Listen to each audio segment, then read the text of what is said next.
challenge with the new development agenda, the 2030 agenda, is that it's a very complex agenda, and it's a much more integrated agenda than what we've seen with the MDGs.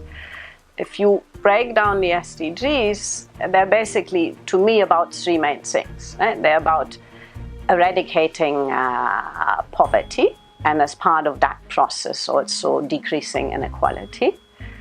They are about building the inclusive and stable societies that are needed, including the governance systems, to deliver on that agenda, inclusive, peaceful, stable societies.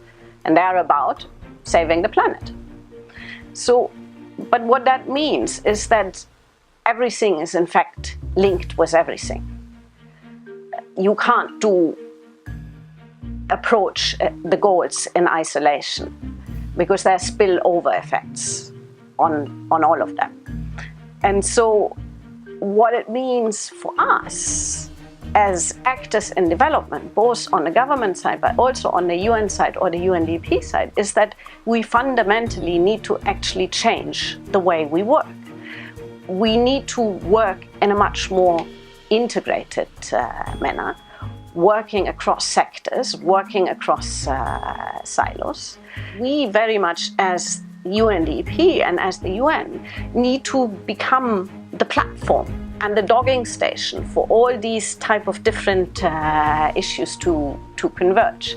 And that requires, I think, a very different configuration, and something that we really do need to figure out as offices and also as country teams. As UNDP in Mongolia, we've moved from a structure where we had 3 team leaders on the program side, the traditional structure, poverty and MDGs, governance and environment, into now a much more integrated structure where we have 1 team leader for program, 1 ARR, who is basically in charge of the Sustainable Development Agenda.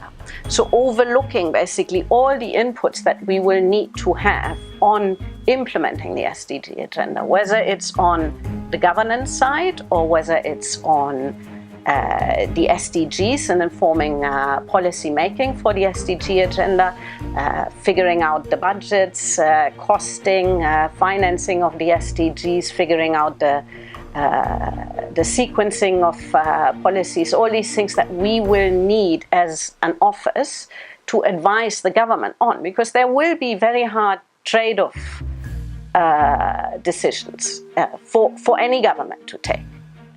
It's very clear that in that type of complex agenda, governments cannot do everything at the same time. The SDGs need a whole of society effort. And there are very complex decision-making processes behind the policies that will inform SDG achievements.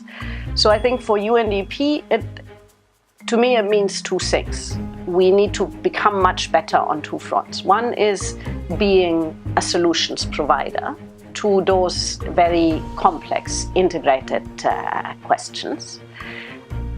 We need to understand where is it we can pull the expertise from. So it is very much on areas like how do governments actually finance the SDG agenda? How do they use public resources, limited public resources to effect?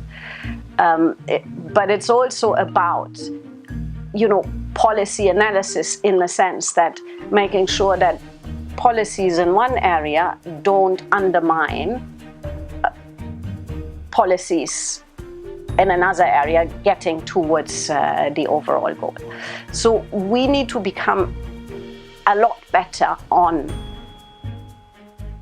the whole issue of public finance, on policy analysis, sequencing, looking at how you sequence, what are the catalysts, and also to a certain extent informing the sectoral policies that will drive the SDGs.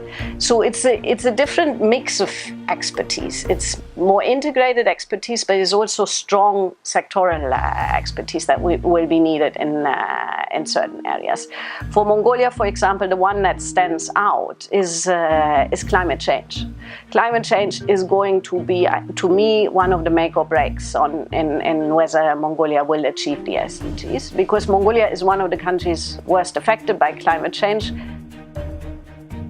We know from looking at the forecasts and the estimates that we have a funding gap on the SDGs in the order of $2 to $3 trillion annually. If you look at combined resources from private and public sector, we're missing $2 to $3 trillion annually. We also know that 70% in general of the funding for the SDGs will have to come from the private sector.